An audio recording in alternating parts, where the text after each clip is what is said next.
आप सभी लोगों का एक बार फिर से स्वागत है हमारे चैनल पर। आज के इस वीडियो में हम लोग जूनियर एडिट के लिए जो अनिवार्य प्रश्न पत्र है जीएस मॉक टेस्ट का, वो उसको डिस्कस करने वाले हैं। और ये घटना चक्र की टो सीरीज़ के मॉक टेस्ट हैं। ये घटना चक्र की जो टो सीरीज़ है वो कंप्लीट हो जाएगी, उसके बाद हम लोग अपने जो मॉक टेस्ट हैं वो आपके लिए स्टार्ट करेंगे। तो एक बार आपका घटना चक्र पूरा कवर करवा देते हैं। और घटना चक्र में आपके कितने टोटल मॉक टेस्ट हैं, तो ये जो टो सीरीज है अनिवार्य प्रश्न पत्र की, उसमें 20 मॉक टेस्ट हैं, तो हम 20 आपको ऐसे ही करवा देंगे। अगर आपको इसका पीडीएफ चाहिए तो आप हमारा टेलीग्राम चैनल है उसको ज्वाइन कर सकते हैं, जिसका लिंक आपको नीचे डिस्क्रिप्शन बॉक्स में मिल जाएगा, जहां आपको इसकी पीडीएफ है वो प्रोवाइड करा दी जाएगी। तो चलिए शुरू करते हैं। पहला प्रश्न है, ब्रिटिश ईस्ट इंडिया कंपनी द्वारा लड़े गए युद्धों में कौन सा सर्वाधिक निर्णायक युद्ध था? तो इनमें से जो सर्वाधिक निर्णायक युद्ध रहा है वो है बक्सर का युद्ध, और ये हुआ था 1764 में। और मीर कासिम अवध के नवाब तथा मुगल सम्राट की सम्मिलित सेनाओं को अंग्रेजों ने हरा दिया था इस युद्ध में। और इस युद्ध के बाद ही जो इलाहाबाद की संधि है वो हुई थी। और इलाहाबाद की संधि हुई, संधि जिसने करवाई उस समय जो गवर्नर जनरल था, और जिस समय युद्ध हुआ उस समय जो गवर्नर जनरल था, वो दोनों अलग अलग हैं। इसलिए यहाँ से जो इलाहाबाद की संधि किसने करवाई थी वो भी पूछ लिया जाता है, और वो करवाई थी रॉबर्ट क्लाइव ने। तो इस तरीके से यहाँ पे राइट आंसर आपका हो जाएगा, बक्सर का युद्ध है, ये निर्णायक युद्ध था।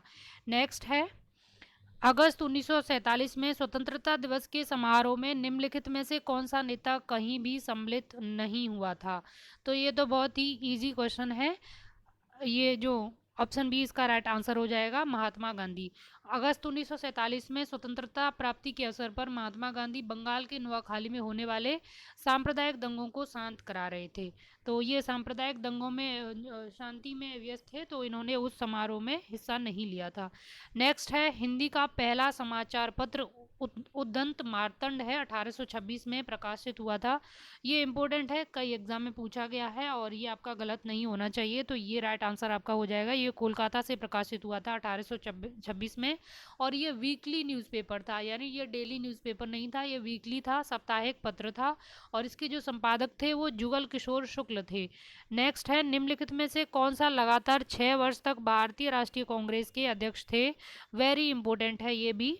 लगातार 6 वर्ष तक भारतीय राष्ट्रीय कांग्रेस के जो अध्यक्ष रहे हैं वो रहे हैं अबुल कलाम आज़ाद। ऑप्शन बी इसका राइट आंसर हो जाएगा। 1940 से लेके 1946 तक ये रहे हैं। 1940 से लेके 1946 तक इनका जो अध्यक्षता है वो कांग्रेस की रही है। और इनका आज़ादी से पूर्व का इनका सबसे लंबा कार्यकाल है कांग्रेस के अध्यक्ष के रूप में। और नेक्स्ट है, निम्नलिखित राज्यों में कौन सा राज्य बांग्लादेश से अपनी सीमा नहीं बनाता है? नॉर्थ ईस्ट से इम्पोर्टेंट सवाल आपके लिए हर बार एग्जाम में पूछे जाते हैं, तो नॉर्थ ईस्ट आपके लिए बहुत इंपॉर्टेंट है। और इसमें जो राइट आंसर आपका हो जाएगा, नागालैंड की सीमा है वो बांग्लादेश से नहीं लगती है, बाकी सबकी लगती है। मिजोरम, असम, मेघालय तीनों की लगती है, नागालैंड की नहीं लगती है। नागालैंड जो है आपका म्यांमार से बॉर्डर टच करता है, लेकिन बांग्लादेश से नहीं।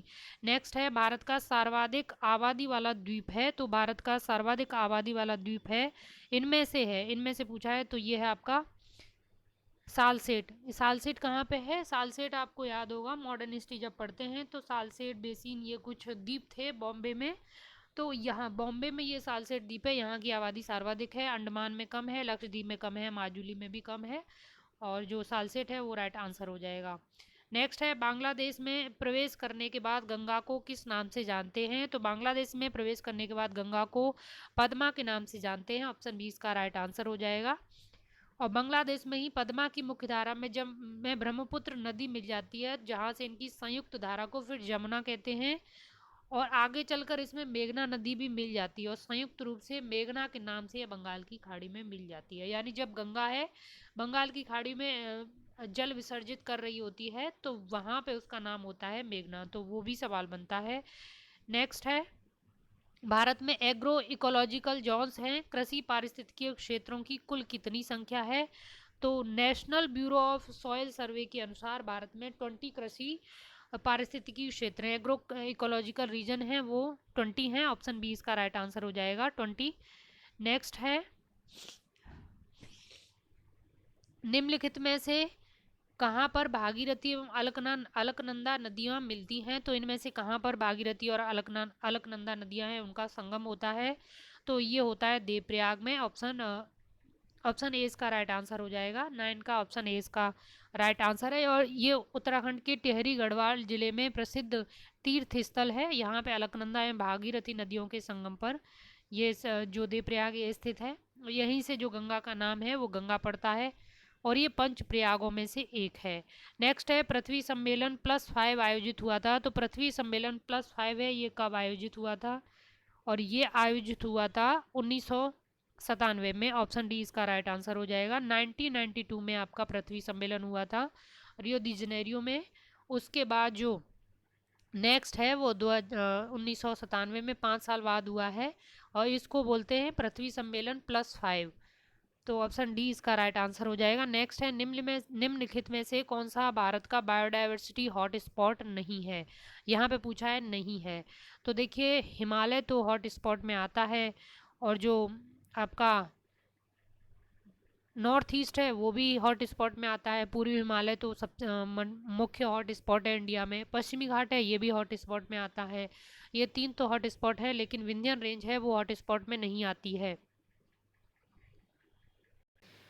नेक्स्ट है निम्न में से किसे भारत रत्न पुरस्कार नहीं दिया गया है? तो इनमें से किसको भारत रत्न पुरस्कार है वो नहीं दिया गया? तो महात्मा गांधी को भारत रत्न पुरस्कार है वो नहीं दिया गया है। बाकी सबको भारत रत्न है वो दिया जा चुका है। नेक्स्ट है निम्नलिखित राष्ट्रीय आंदोलन में किसकी तिथि सही नहीं है? भारत छोड़ो आंदोलन ये कब हुआ था?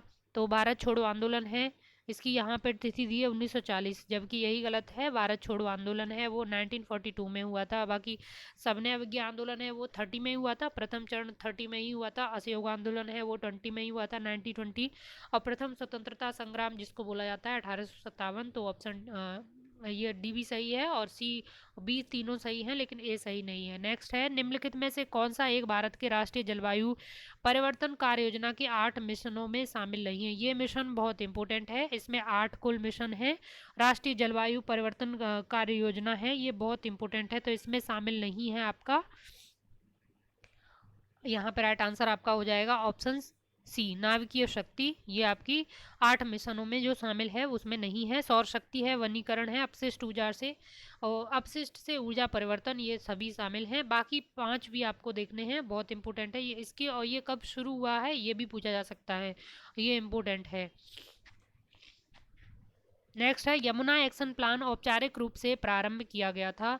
तो यमुना एक्शन प्लान है औपचारिक रूप से प्रारंभ किया गया था। यहाँ पे पूछा है औपचारिक रूप से, तो 1993 इसका राइट आंसर हो जाएगा, औपचारिक रूप से। नेक्स्ट है निम्नलिखित में से कौन सही सुमेलित नहीं है? तो यहाँ पे आपके एक तरफ हैं वो नेशनल पार्क दिए हैं, राष्ट्रीय उद्यान, और एक तरफ किस स्टेट में है वो दिया है। और इनमें पूछा है कि कौन सही सुमेलित नहीं है। तो यहाँ पे जो राइट आंसर है पिन वैली है, ये सुमेलित नहीं है। बाकी बांदीपुर आपका कर्नाटक में है, राजाजी है ये भी उत्तराखंड में है, सिमलीपाल है ये भी उत्तराखंड में है, लेकिन पिन वैली है ये जम्मू कश्मीर में नहीं है। तो ऑप्शन डी इसका राइट आंसर हो जाएगा। तो पिन वैली है कहाँ पर? पिन वैली आपका पड़ता है हिमाचल प्रदेश के लाहौल एवं स्पीति जिले में स्थित है पिन वैली।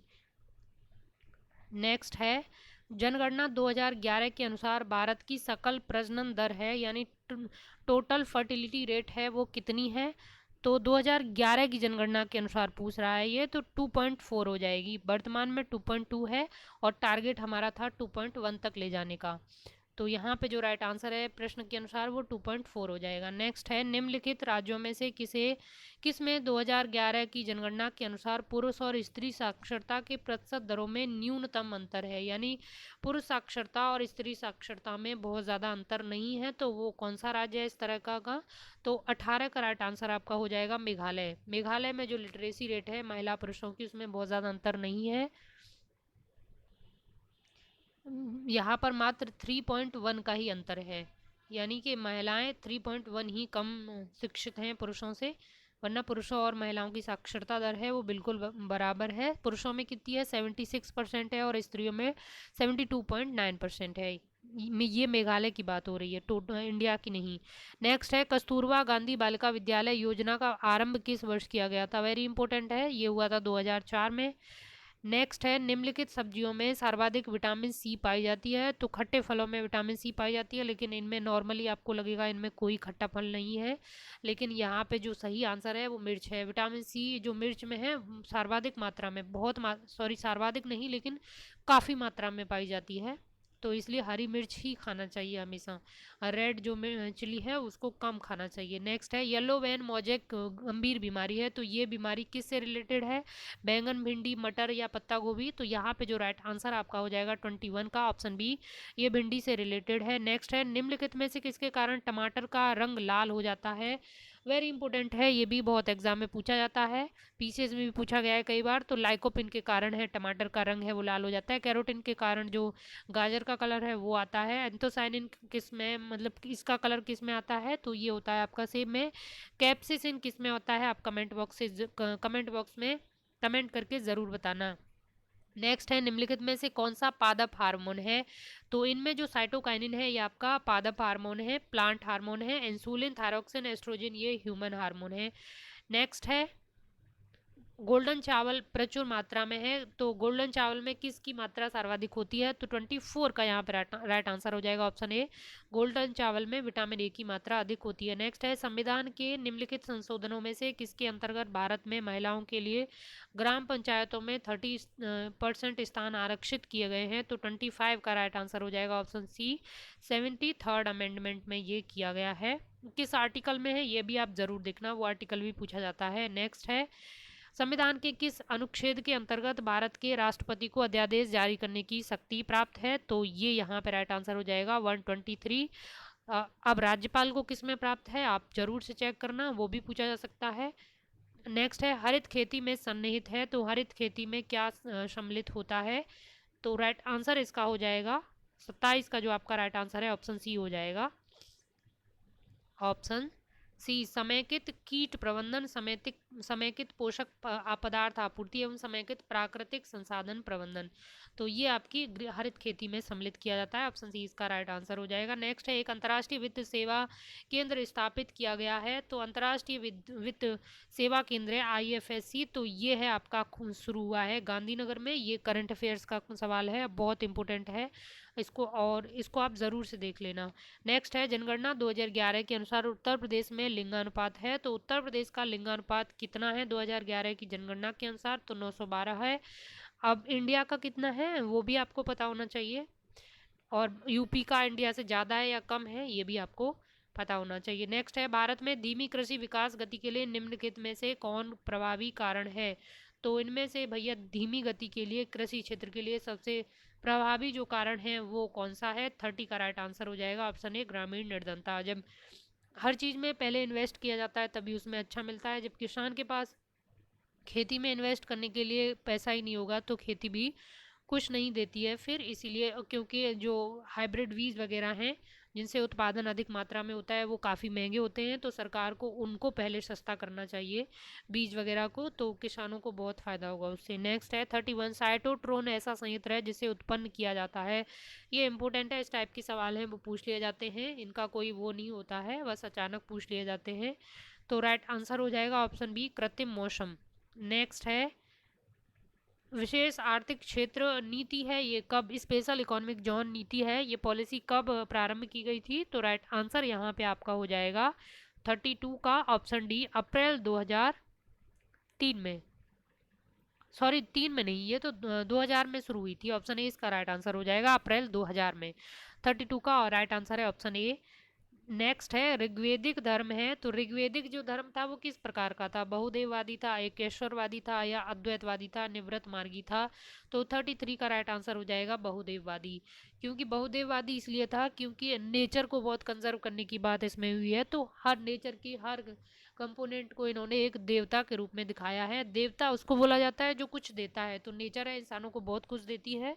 तो ऋग्वेद है बहुत साइंटिफिक तरीके से इसको देखना चाहिए, बहुत साइंटिफिक बातें इसमें हैं, लेकिन अब अपने देश में कुछ अलग ही चीज़ें हैं, लोग समझते नहीं हैं, बस किसी का विरोध ही करना शुरू कर देते हैं बस। तो 34 यहाँ पे देखते हैं बुद्ध के जीवन की किस घटना को महाभिनिष्क्रमण के रूप में जाना जाता है? तो ये जो परिघटना है ये किस से रिलेटेड है, उनका जन्म या प्रबोधन या उनका गृह त्याग या महापरिनिर्वाण। प्रबोधन का मतलब होता है कि उनको ज्ञान की प्राप्ति हुई उससे। तो यहाँ पे जो आपका राइट आंसर हो जाएगा इसका